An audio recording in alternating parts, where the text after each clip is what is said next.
महाराष्ट्रातल्या 48 लोकसभा प्रवास योजनेमध्ये आज शिरूर लोकसभेमध्ये घर चलो अभियान आणि आम्ही जे प्रत्येक विधानसभेमध्ये 100 सुपर वॉरियर्स महाविजयाचे आणि 100 सुपर वॉरियर्सनी 60,000 घरी जाण्याचा संकल्प केला। 6 विधानसभेत 3.5 लाख आम्ही घरी जाणार आहोत। 3.5 लाख घरी जाऊन मोदीजींच्या 9 वर्षाच्या कार्यकाळाच्या संपूर्ण योजना एका बूथवर किमान 2.5 कोटी रुपयाची व्यक्तिगत लाभ आम्ही दिला आहे। देवेंद्रजी मुख्यमंत्री असताना, चंद्रकांत दादा राज्याचे मंत्री असताना, जो महाराष्ट्र सरकारने आता एकनाथजी, देवेंद्रजी, अजितदादा सरकारमध्ये असताना हा सर्व लाभ जो बूथपर्यंत गेला आहे, म्हणजे लाभार्थी कोण आहेत, त्यांना कुठला लाभ गेला आहे, याची संपूर्ण यादी तयार करून जो आमचे संस्कार आहे की पक्ष जेव्हा सत्तेमध्ये येतो तेव्हा पक्षाने आपल्या सरकारने केलेलं काम, जे मतं आम्ही घेतले ते मताचं कर्ज आम्ही कसं चुकवलं आहे किंवा प्रयत्न केला चुकवण्याचा, तर आम्ही हे मांडतो आहे। मला विश्वास आहे की 45+ जागा जिंकताना शिरूर लोकसभा मतदारसंघाची जागा महायुतीचे आपले जे काही उमेदवार असतील हे महाराष्ट्रातल्या सर्वात जास्त मताने जिंकतील इतकी तयारी आम्ही शिरूरमध्ये करतो आहे। प्रत्येक बूथवर 51% मतं मिळतील याची काळजी आम्ही घेतो आहे।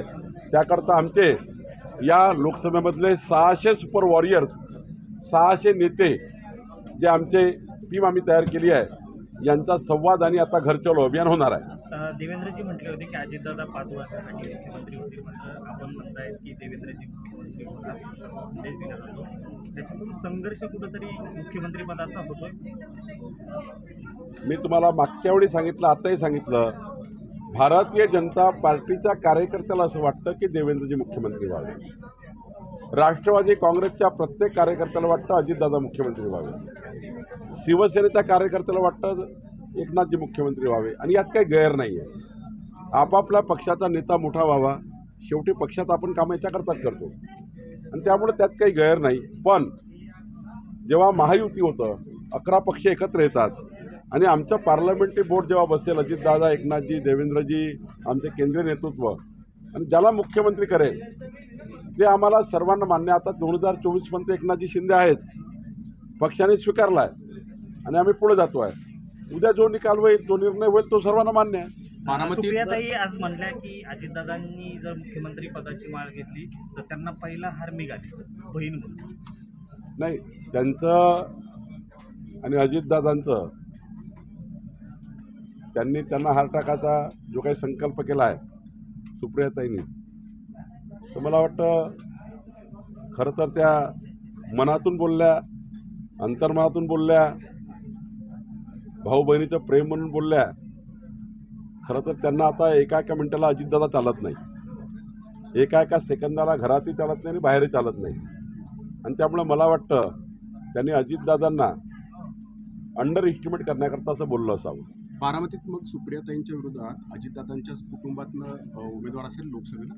मी एवढंच सांगेल, बारामतीमध्ये महायुतीचा उमेदवार 51% मतं घेऊन विजयी होईल। पार्लमेंटरी बोर्ड ठरवेल कोण उमेदवार, पण उमेदवार हा 51% मतं घेऊन विजयी होईल, एवढं तर मी नक्की सांगेन। मुंबई पोलिसांमध्ये आज कंत्राटी पद्धतीने काही पोलीस घेण्याचं ठरलं, यावरून विरोधाकडून टीका होते की का असं आहे? हा नियम काही आजचा नाही आहे। मी महावितरणमध्ये मंत्री होतो तेव्हा जोपर्यंत नवीन भरत्या होत नाही तोपर्यंत मोठ्या प्रमाणावर आम्ही 80% जागा भरा, शेवटी काम थांबवायचं नाही, आणि जेव्हा भरती होतं तेव्हा मग ते कंत्राटी कामगार त्याच्या व्यवस्थेतनं कमी होतात। आता आमच्याकडे 60,000 जागा कमी होत्या महावितरणमध्ये, तेव्हा मोठ्या प्रमाणावर कंत्राटी कामगार भरले गेले, त्यामुळे त्याच्यात काही मूळ पदाला धक्का लागत नाही। ही प्रक्रिया आजपासून नाही, अनेक काळापासून चालू आहे। मध्यंतरी शरद पवारांनी राजीनामा दिला होता, त्यावेळेस सुप्रिया सुळेंना अध्यक्ष करून भाजप सोबत जाण्याचं ठरलं होतं, असा गौप्यस्फोट जो आहे तो भुजबळांनी केलेला आहे। कितपत तथ्य वाटते त्यात की शरद पवारांशी आणि तुमच्या काही चर्चा सुरू होत्या? नाही, मला वाटतं की देवेंद्रजी आणि छगन भुजबळ साहेबांनी व्यवस्थित पद्धतीने महाराष्ट्राच्या 14 कोटी जनतेला सांगितलं आहे काय घडलं आहे. आज माननीय भुजबळ साहेबांनी त्याबद्दलचे पूर्ण खुलासे केले आहे. ज्यांनी ते बघितलं, ज्यांनी ते बैठकीमध्ये ऐकलं किंवा ते साक्षी आहे त्यांनीच मांडलं आहे. त्यामुळं त्याच्याबद्दल मी काही वेगळं मांडणे काही योग्य नाही. सकाळचा शपथविधी असेल त्यावेळेलाही पवारसाहेबांचंच नाव पुढे येत होतं, आत्ताच्याही शपथविधीला पवारसाहेबांचंच नाव येतं. तर हे काही संमतीनं त्यांच्या झालंय असं काही वाटतंय तुम्हाला? अजित पवार ज्या पद्धतीनं तुमच्याकडं पूर्वी पण आले होते ना आत्ता पण आले, देवेंद्रजी मुख्यमंत्री होऊ नये याकरता जी खुणगाठ शरद पवार साहेबांनी मनात आणली होती, बांधली होती, आणि देवेंद्रजी मुख्यमंत्री होऊ नये याकरता जे जे काही प्रयत्न करायचे होते ते शरद पवार साहेबांनी केले हे आपल्याला आता कळलं आहे. देवेंद्रच्या पाठीत खंजीर खुपसणे, भाजपाच्या पाठीत खंजीर खुपसण्याचं काम माननीय शरदचंद्र पवार साहेबांनी केलं. हे अजितदादांनी सांगितलं आहे, हे छगन भुजबळ साहेबांनी सांगितलं आहे, हे देवेंद्रजींनी सांगितलं आहे. त्यामुळं जरी देवेंद्रजीला थांबवण्याचा प्रयत्न त्यांनी केला, पण आमचे नेते देवेंद्रजी अष्टपैलू कर्तृत्वाचे धनी आहे. देवेंद्रजीचा जो राजकारणाचा आणि समाजाच्या शेवटच्या व्यक्तीचं कल्याण करण्याचा रथ आहे तो काही थांबणार नाही. काही काळापुरता माणूस मागे येतो पण पुन्हा स्पीडनी समोर जातो. आणि त्यामुळं हे खरं आहे की माननीय देवेंद्रजीला थांबवण्याकरता मोठं षडयंत्र शरद पवार साहेबांनी केलं. म्हणजे मध्यंतरी फडणवीसांनी जे आरोप केले होते शरद पवारवर ते खरे होते की आमची चर्चा सुरू होती सध्या संदर्भात? तुम्हाला सर्व स्पष्ट झालं आहे, त्यामुळे मी काय त्याच्यात बोलणं योग्य नाही. बच्चू कडूंनी बाहेर पडावं असं राजू शेट्टींनी आवाहन केलंय, काय सांगाल? बच्चू कडू कधी राजू शेट्टी साहेबाचं म्हणणं ऐकणार नाही. बच्चू कडू समजदार नेते आहे. बच्चू कडू महायुतीचा एक घटक पक्ष आहे. बच्चू कडू आमचे पारिवारिक मित्र आहे. त्यामुळं ते कोणाच्या म्हणण्यावर बाहेर जातील असं नाही आहे. टोलवाडी विरोधात आज मुख्यमंत्र्यांना राज ठाकरे भेटणार आहेत. का टोलवाडीचं वारंवार हा प्रश्न जो आहे तो समोर येतोय? तर मुख्यमंत्री म्हणून त्यांना कोणी भेटू शकतं. त्यामुळं राज ठाकरे साहेब भेटलं तर काय त्याला. जुन्नरमध्ये ड्रग्सच्या कारवाया झाल्यात. नाशिक नंतर ग्रामीण भागामध्ये ज्या पद्धतीने ड्रग्स सापडलं जाते, हे रॅकेट ओपन होत आहे, तर गृह मंत्रालयाच्या ह्या जबाबदाऱ्या नाहीत का? अभिनंदन करायला पाहिजे सरकारचं. एका दिवसात ड्रग कारवाया सुरू झाला नाही आहे. एका दिवसात ड्रग नाही आली आहे. ड्रग्स जे आले आहे महाराष्ट्रामध्ये ते एका दिवसात येत नाही आहे. उलट अभिनंदन केलं पाहिजे देवेंद्र फडणवीसजीचं आणि गृह खात्याचं आणि एकनाथ शिंदेजींचं, मुख्यमंत्र्याचं. इतक्या मोठ्या प्रमाणावर छापेमारी चालू आहे. नाही ड्रग्स आजच्या झालं का देवेंद्रजी गृहमंत्री झाल्यावर? हे आजच्या झालं का एकनाथजी आल्यावर? खरं तर हा जो सापळा आहे तो पकडणे याला खरं यश आहे.